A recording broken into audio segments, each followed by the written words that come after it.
Devotshmëria nuk bashkohet me lakmin. Është transmetuar nga Imam Ali ibn Abi Talib, paqja qoftë mbi të, se ka thënë: si mund të zotroj devotshmëri ai që zotrohet nga lakmia?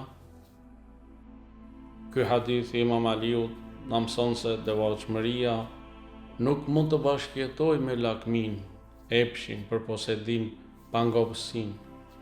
Njeriu që është i robëruar nga lakmia nuk është i lirë në vendimarrje, sepse dëshirët e tij e sundojnë zemrën dhe mendjen.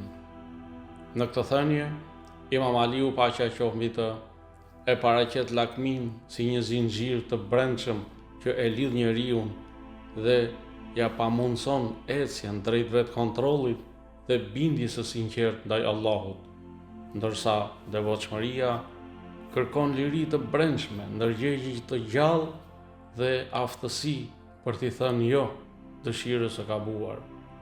Mësimi themelor i kësaj thënie të Imam Aliut është se rruga drejt devotshmërisë kalon përmes çlirimit nga lakmia. Sa më shumë që njeriu e pastron zemër nga pangopsia dhe etja për këtë botë, aq më shumë i afrohet sinqeritetit, drejtësisë dhe kënaqësisë së Allahut.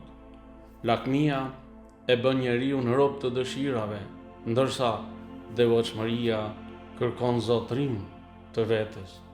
Ato nuk mund të bashkëjetojnë me njëra tjetrën dhe në të njëjtën zemër.